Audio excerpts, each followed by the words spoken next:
Hello everyone, welcome to CGTN live streaming. I'm now in Luoyang City in central China's Henan Province, and I'm at a very famous tourist attraction called the Longmen Grottoes. The Longmen Grottoes are known as the world's largest treasure house for stone carving art, and it is called the highest peak of Chinese stone carving art by the UNESCO. And the Longmen Grottoes were first excavated in the Northern Wei dynasty, flourished in the Tang dynasty, and ended in the late Qing dynasty. After around 10 dynasties, it was built for around 1,400 years. There are more than 2,000 cave niches and more than 110,000 statues here. And this year's Labor Day holiday, the Longmen Grottoes are still a very popular tourist attraction.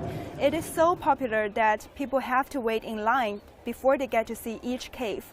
So that's why we are doing this live streaming on a boat. And so we can give you a better view of the statues and the caves in the far distance. As you can see, there are so many tourists here, and since this morning at 7:30, since the gates opened, a lot of people flooded into the Longmen Grottoes. And today I have a guest with me who is Mrs. Dong, the tour guide at the Longmen Grottoes. Hi. Hi. Welcome to our live streaming. Thank Hi. you for Thank you. introducing everything to us. Okay. Hello, everybody, and welcome to Longmen Grottoes. So my first question is, why did people choose to build such a grottos here in the mountains, in the Longmen Mountains? Right, and since a long time ago, here to be very important land of the military contention. On the other hand, here is a very popular tourist resort for a long time as the very pleasant climate and the green hills and the blue rivers. Moreover, they have the very perfect quality of the rock to carve the stone sculptures. Oh, right. Yes. Yeah, the rock quality must be very suitable for carving the paintings and statues. So I know that this place is for religious purpose because all the statues are, almost all the statues are Buddhas. So tell us about this place. Okay, so in China, grotto also have another name we call the cave temple, just like the rock-cut architecture. The cave temple were introduced from ancient India. Buddhism was from ancient India. 2,000 years ago in China, we called Han Dynasty. Buddhism was introduced into China along with the Silk Road. But here, it like the large place to pray. The ancient people pray for the longevity, the prosperity, wisdom, or wealth and health.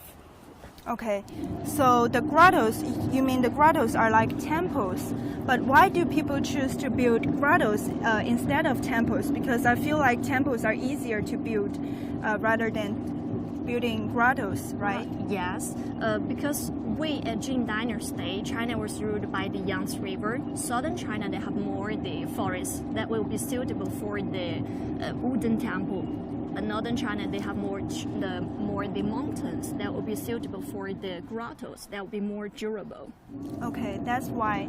Yeah, because the statues are so durable. After thousands of years, we can still see what people carved on the walls of the mountains, right? Yes. So in which dynasty, tell us in which dynasty people built the largest number of statues in the Longmen Grottoes? Okay, actually the grottos were started around the year 493 AD. In China, we call it Northern Wei dynasty, but more than 60% sculpture was built during Tang dynasty. Tang is the prosperity society of the Chinese history, so most of the sculptures built in that period. Oh, okay. So most of the caves were built by the royal families, right? So it's an embodiment of the royal will and the royals' belief in the Buddhism. Right, because the grottos also was influenced by the royal family members. They promote the Buddhism prevailed in China. Okay. So we are about to see the first cave we are going to show you, which is the Bingyang Cave, right? Yes. Yeah. Okay, how far are we from the cave? About 100 meters. 100 meters. Yeah. Okay, so we are gonna wait for the first cave, and we are gonna show you what's inside of the cave. Yeah.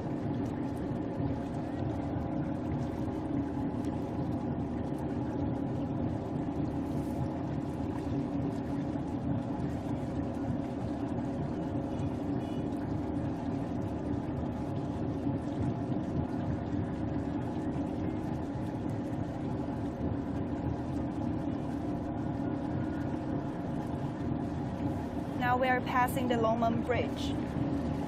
Is there any historical background about the Longmen Bridge? This bridge built in 1960 used 3 years to finish the whole bridge. And the early time this bridge is for the transportation, but in order to protect the grottos, then today the tourists can cross the bridge. Oh, yeah. Okay.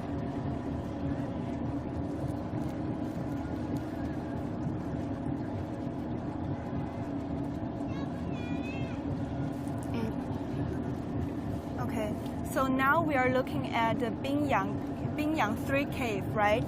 Yeah. And tell us about the historical background of the cave.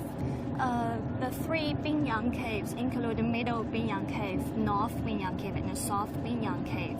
According to the history, and the 3 Bingyang Cave wars lasted about 24 years, and a total of 800 and 1,000 laborers to do the craft.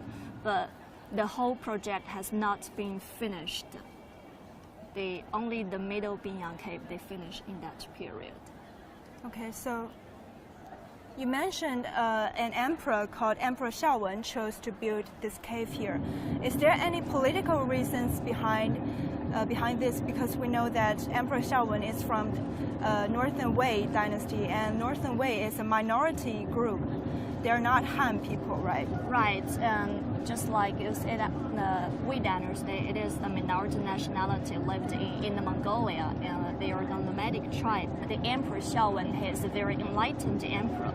He moved the capital from Inner Mongolia to Luoyang City.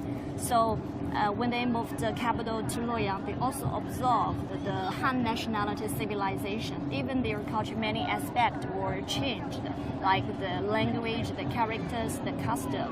So before they moved the capital to inland, they already have the grottos in Shanxi Province, but that statue looks more giant, huge, majestic. But when they moved to China inland, the statue looks more elegant and admirable. Okay. Today in China, they keep a large number of the grottos. We have 4 of the most famous grottos: Longmen Grottoes, Yungang Grottoes, Mogao Grottoes, and Longmen Grottoes. And different places, they have different style. Like Mogao, they're famous for the colorful cliff, the wall painting. Longmen, they're famous for the stone sculpture. Oh, okay. Now we are looking at another cave. Tell us more about this cave. Oh, okay. 3 Buddhas? Yes, later we can go get close to see what's inside of the cave.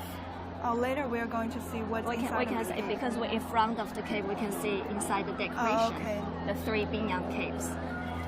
This is the 3 Bingyang caves, right? Yes. Oh, okay. So I heard that there are 3 Buddhas: the Buddha from the past, the Buddhas at the present, and the Buddha in the future, right? Yes, because they are non-Han nationality.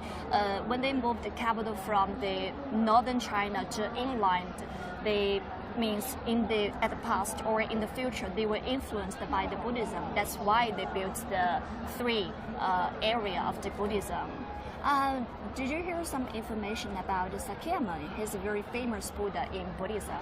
Yeah, I happen to know one story about Sakyamuni. It's about his past life when he's still the Indian prince Siddhartha.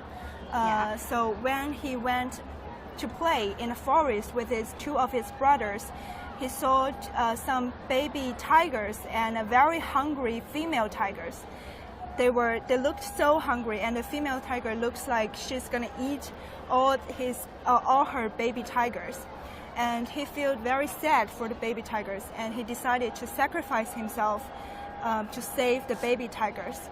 And that's why he jumps off the cliff, and he tried to feed the female tiger, but the female tiger was so hungry that she couldn't even get up to eat the Siddhartha, the Prince Siddhartha. And then Prince Siddhartha just pierced his skin to let the blood flow. So he fed his blood to the female tigers, and finally the female tigers and the baby tigers eat together and they eat Prince Siddhartha. And I think this story shows Buddhism's compassion for life, right? Yes, and Yeah. that is a very famous story in Buddhism. Yeah, I think that painting of this story is also in this cave, right? Yes, I did some research. Yes, inside of the cave on the ceiling there is the large lotus. There is some decoration inside the cave, and that you see that story. Yeah. In the cave in front of the wall, they keep the colorful birds. We cannot see it clearly now. Yeah, we cannot see clearly enough Yeah, because we are in a far distance. So that's a pity for today. And also, I know that in the Northern Wei dynasty and also in the Tang dynasty, there are a lot of cultural exchanges between China and foreign countries. Is there any representation about that in this cave? Yes, in the middle Binyang cave, outside the cave, we can see they kept two columns, and on the left, the top of the column, they still kept ancient Greek design. They were typical design from the ancient Greek. Can you tell me where it is? Can you tell the cameraman where it is? Left side, just move a little bit. Outside of the cave. Oh, okay. Yeah. Yeah, I couldn't see it. Sorry. Maybe we are in a far distance. Yes, a but little there bit. are that we know that there are some ancient Greek elements. Yeah. In Here, this maybe cave we can too. see that. Here, we can stand here, like the lotus flower on the top. The lotus flower. Yes, and that shape looks like circle, near the house-like. There is a house-like architecture. Yes, move down. And turn to right. Yes, we can see. Just a little down. Near the house-like. And then move right side. Yes.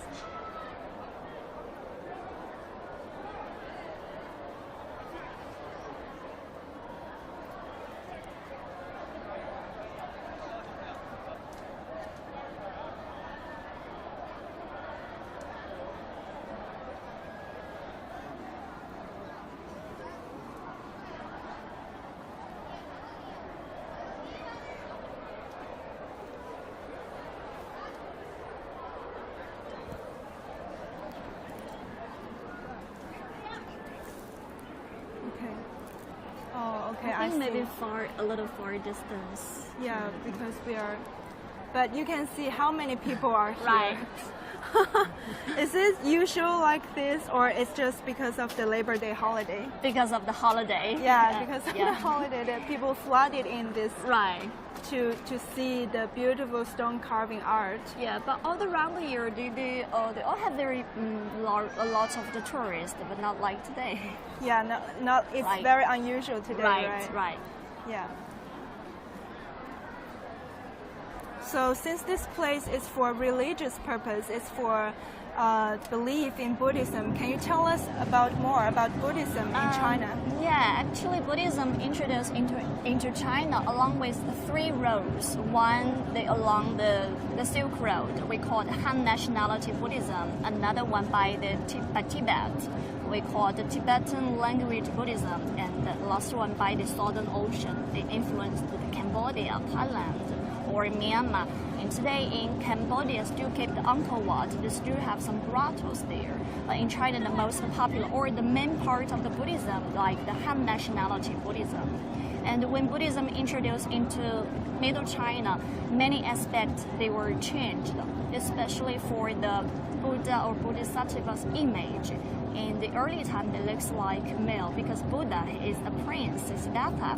Yeah. But when they introduced into China, they looks like female. Sometimes, like the Bodhisattva, they wearing the very delicate crown and the delicate dress work, like the graceful noble lady.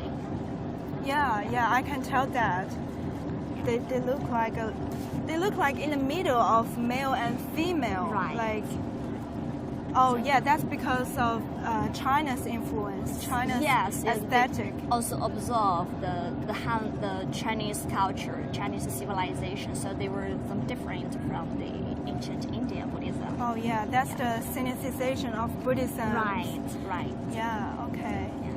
Just like Tang Dynasty, it is a prosperity society, and many aspects also influence the other country, like the Japanese or Korean. Even in Tang Dynasty, there were students from Japanese or Korean, and they also carved the grottos on this Longmen Mountain. Oh, yeah, they came to China to study Buddhism, right? And then they carved their own paintings on the walls of the Longmen Grottoes. Yes. Wow, that's very interesting. Right.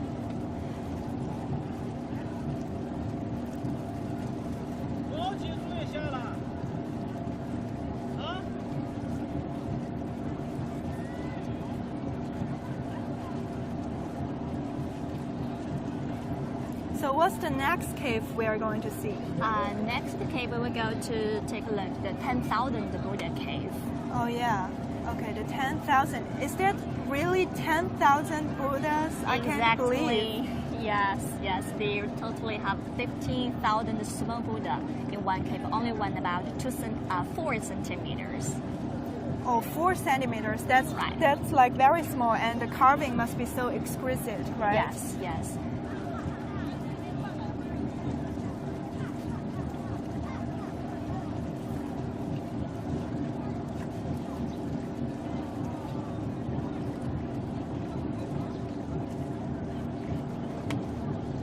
Are we approaching the 10,000 Buddhas cave? Yeah.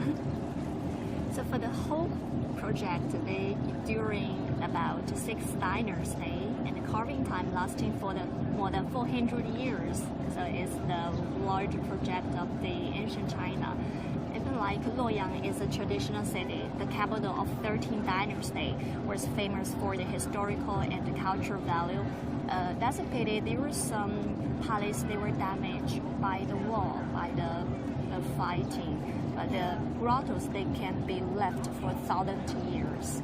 Yeah, it is a great treasure for us to still see what ancient people carved on the rocks of the mountains today, so that we can get to feel their aesthetics, their feelings about art, right? Right. Yeah. I mean, it is really a great treasure for us, for modern people, to see. Right. Okay, we'll get close to the 10,000 Buddha cave. Now we are getting close to the Yes. 10,000 Buddhas cave. Yes. So tell us more about this cave. Okay, so because we call this cave named the 10,000 Buddha cave. Actually, they have 15,000 small Buddha on the both wall. And all of the information, they have some inscription to record. On the ceiling, there is a lotus, and around the lotus, there is some Chinese character. The characters wrote the compilation time, supervisor's name, and the number of Buddha. Oh, yeah, the numbers of Yes, Buddhas. number of so the that's Buddhas. that's how we know there are 15,000 Buddhas. Right, We yeah. didn't count like one by one. Because they have the character. They to have it on Yes, record. record. Yeah. So what else do they say in the characters? This is the only one cave designed by 2 female. And Oh, that's very unusual. yeah, and Europe, and the characters showing like the grottos, the 10,000 Buddha cave finished at the first Yonglong of Tang Dynasty, under the supervision of a female official named Yao Shenbiao and a Chan master Zhi Yun, and a count of the number of 15,000 small Buddha. So that are the characters on the ceiling. So I think it is designed by 2 female supervisors, 2 female officials. It is very rare and unusual. Does it have anything to do with the female emperor Wu Zetian? Yeah, you heard a story about Wu Zetian. Did you hear that? Yeah, I heard a story about Wu Okay, Zetian. she is only one female emperor of China. She found the capital in Luoyang City. She is very smart. She is a Buddhist. She has been 4 times been to the temple. Also promote the developing of the Buddhism. So in this Longmen Grottoes, there are some cave from from Tang Dynasty. They were influenced by the female Emperor Wu. That's why we have the cave designed or supervised by the female emperor, by the female official. Oh, okay, I see. So the cave is designed by two female officials. It means that the woman's social status in that era is at a high level. Right. So that's why they can be the officials, be the supervisors of such a grand cave, right? Yes. With more than 10,000 Buddhas, actually 15,000 Buddhas. But we cannot see it from outside, right? We have to go inside to see. Right. The statues on the both walls. Oh, the statues on the walls. Yes. And the female emperor Wu Zetianshi is known emperor in China. The imperial examination system was established by the female emperor Wu, which is directly selected by the emperor herself. Oh, selected by herself. The emperor, selected by the emperor. Selected by the emperor. Yes. Oh. So what are we seeing now? Oh, here we can see there are many little caves. There are also they were the nature cave, like that one in front of us.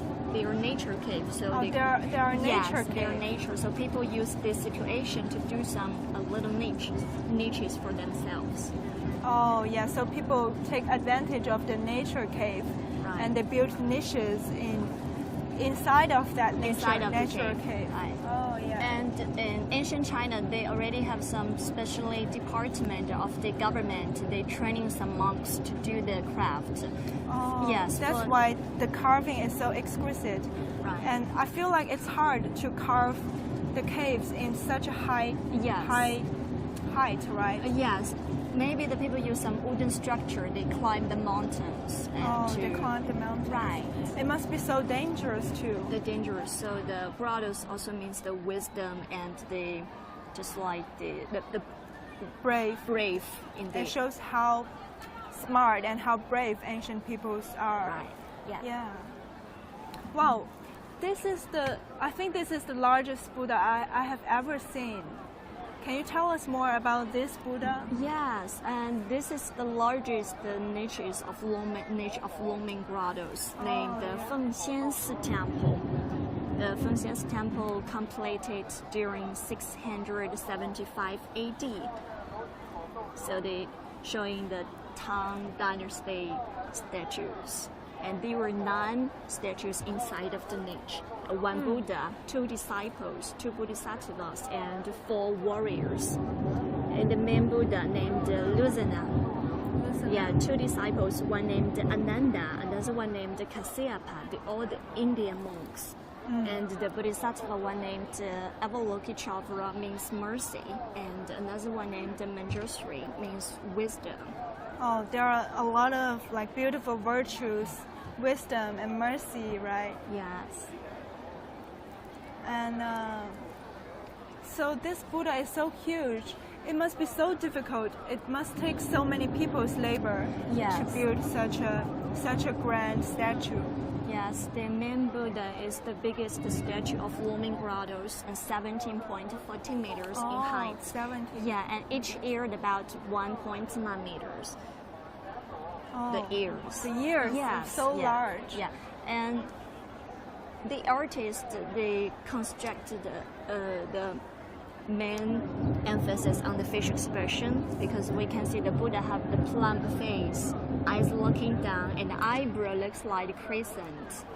Yeah, I can feel the muscles are so plump and feels elastic, and so real. And I feel the eyesight is very gentle too. Yes. The eyesight of the Buddha, it's looking down and looks very merciful. Right, and maybe it's not the biggest statue of China, but definitely it's the most beautiful facial expression of China. Yeah, it is very, very beautiful. Right. I think the whole project of the Fengxian's temple, they reflect the material and the spiritual of the Tang Dynasty. Also, it is the great achievement of the sculpture art of the Tang Dynasty, and I think it's a symbol of the great Tang Dynasty itself. Yeah. It must be a very prosperous dynasty for the emperor to choose to build such a grand statue, because it must take a lot of money and time to build it.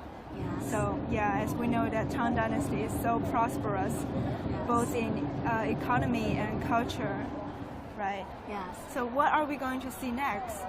Next we can go to take a look at the Luoyang Cave, because that one famous for the calligraphy. Oh, calligraphy. Yes. Wow. So there are not only statues but also calligraphies. They like have statues. the steles, right? Yes. Oh, yeah. They keep the many inscriptions. Oh.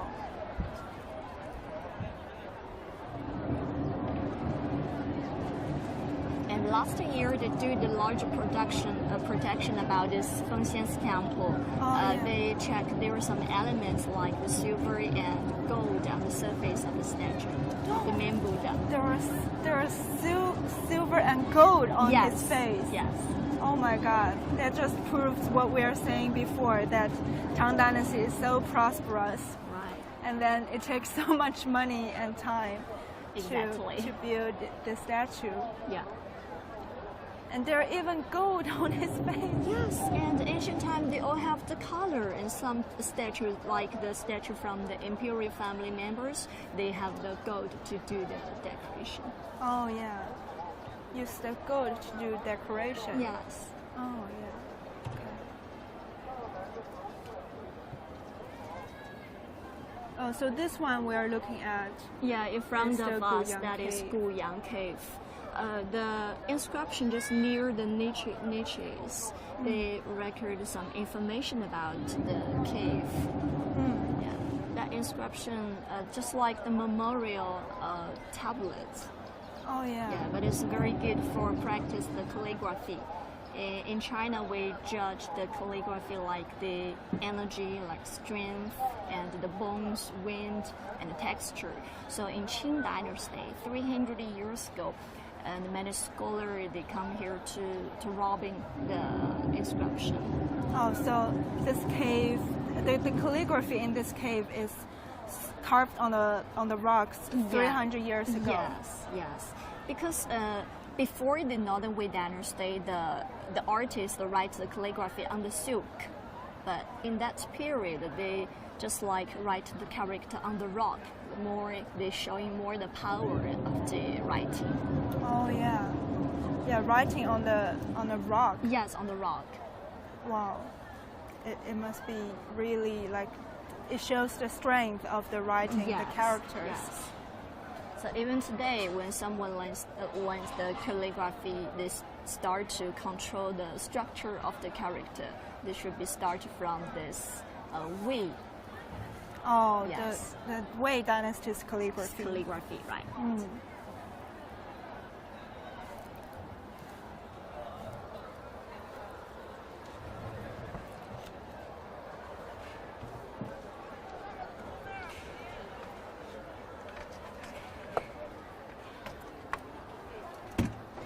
So today, as we see so many four very famous caves in the Longmen Grottoes, and we know that this place is not only for religious purpose only, it's also an embodiment and representation of ancient China's economy, politics, and art and culture, like calligraphies and architectures.